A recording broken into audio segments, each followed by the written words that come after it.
बात कर रहे हैं उस क्रिकेटर की जिसने महिला क्रिकेट में फास्ट बॉलिंग की पहचान हमेशा के लिए बदल दी।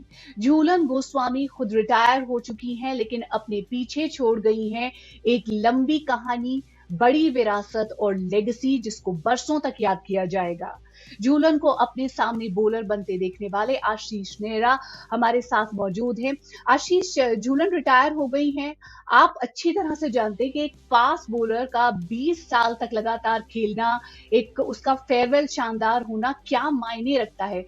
झूलन की कहानी, उनकी जर्नी देखकर आज क्या ख्याल आता है? देखिए, जैसे अभी आपने कहा ना कि किसी भी तेज गेंदबाज के लिए आसान नहीं होता, और यहाँ पे आप बात जो कर रहे हैं ना कि वुमेन्स क्रिकेट की आप बात कर रहे हैं, और 20 साल पहले उन्होंने खेलना शुरू किया कि जी हाँ, अगर आप मेन क्रिकेट की भी बात करेंगे तो चीजें बेहतर होती गई हैं, लीग्स भी आ गई, फाइनेंसिस भी बेटर हो गए, फैसिलिटीज भी बेटर हो गई हैं, और वही काम वुमेन क्रिकेट में भी हुआ है। पर जो पेस है वो काफी धीरे रही है कि अभी भी आप देखें तो अब जाके आईपीएल, बीसीसीआई बात करे कि होएगी शुरू, और धीरे धीरे चीजें हो रही हैं, विच इज ग्रेट, राइट। ऐसा नहीं कि आप पीछे जा रहे हैं, आगे जरूर जा रहे हैं। तो आप यहाँ एक उनकी बात कर रहे हैं, झूलन गोस्वामी की, जिन्होंने 20 साल से लगातार खेल रही है। तो सोचिए 20 साल पहले क्या फैसिलिटीज होंगी। तो जस्ट वो मोटिवेशन रख के और भारत के लिए 20 साल तक खेलना, the age of 39 is no joke. So Jhulan Goswami आगे चलते हुए for all the girls she is a big role model, right. और प्रैक्टिस करने जैसे जाती थी कि 45 मिनट साइकिल चला के 1 घंटा, तो ये सब दर्शाता है कि किस तरीके का हार्डवर्क उन्होंने किया, डेडिकेशन रखी है, तभी तो आप 20 साल खेले। और एज ए फास्ट बॉलर नहीं तो आप खेल नहीं सकते, वहां तक पहुंच नहीं सकते।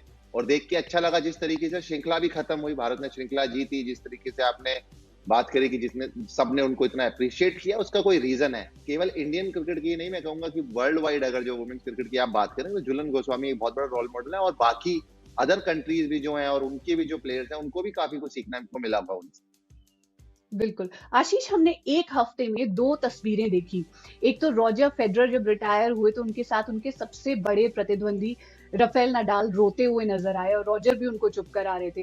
दूसरी तरफ हमने देखा कि झूलन रिटायर हो रही थी और हरमन लगातार रो रही थी और झूलन उनको चुप करा रही थी, अपनी जूनियर प्लेयर्स को चुप करा रही थी कि नहीं, कोई बात नहीं, मैं हमेशा तुम्हारे साथ रहूंगी। बहुत अमेजिंग ये बात लगी। कितनी बड़ी बात है अगर आप इतना इम्पैक्ट छोड़ के जाएं अगली जनरेशन पे कि वो चाहे ना कि आप रिटायर हो। देखिए, आपको रिटायर कभी ना कभी तो होना है, पर जैसा आपने कहा ना कि वो चाहे ना, तो ये दर्शाता है कि उनको टीम में भी कितना प्यार है। कि काफी कुछ आपने हरमनप्रीत कौर का यहाँ पे नाम लिया कि उनको भी कितना सपोर्ट मिला होगा और कितना काफी कुछ उनसे सीखने को मिला होगा।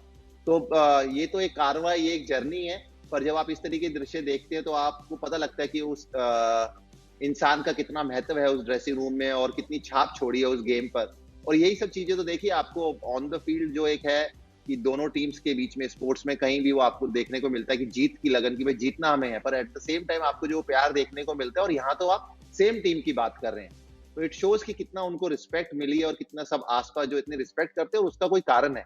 और वो कारण यही है कि जिस तरीके से उन्होंने 20 साल बिताए हैं उस ड्रेसिंग रूम में। जी, आशीष, एक और बड़ी इंटरेस्टिंग बात है कि आप और झूलन कोच भी शेयर कर चुके हैं। तारक सर आप दोनों के कोच रहे हैं और एक बड़ी इंटरेस्टिंग बात झूलन ने एक इंटरव्यू में कही थी कि जब वो यंग थी और स्पाइक्स नहीं होते थे तो तारक सर उसका इंतजाम कर देते थे और उनका 9 नंबर था जूते का और आपका 11 था शायद या 10 था, तो किसी तरह एडजस्ट करके वो आपके जूते भी पहन चुकी हैं। तो literally she has been in your shoes और आज जब झूलन एक लेजेंड है, आप ये बात सब सोचते हैं तो कैसा लगता है? देखिए, ये इस तरीके के वाकये आपको देखने को मिलते रहते हैं कि मैं भी जब पहली बार खेलने गया था टेस्ट क्रिकेट इन 99 श्रीलंका, मेरे पास भी एक ही पेयर बॉलिंग स्पाइक्स था। वही रणजी ट्रॉफी के जितने मैच खेले थे उसमें चलता था, और वही वहां पे टेस्ट मैच में फट भी जाता था। तो नीचे हमारे एक कॉबलर थे, मोची साहब थे, नीचे बैठ के जो बड़े अच्छे से सीलते थे एसएससी में।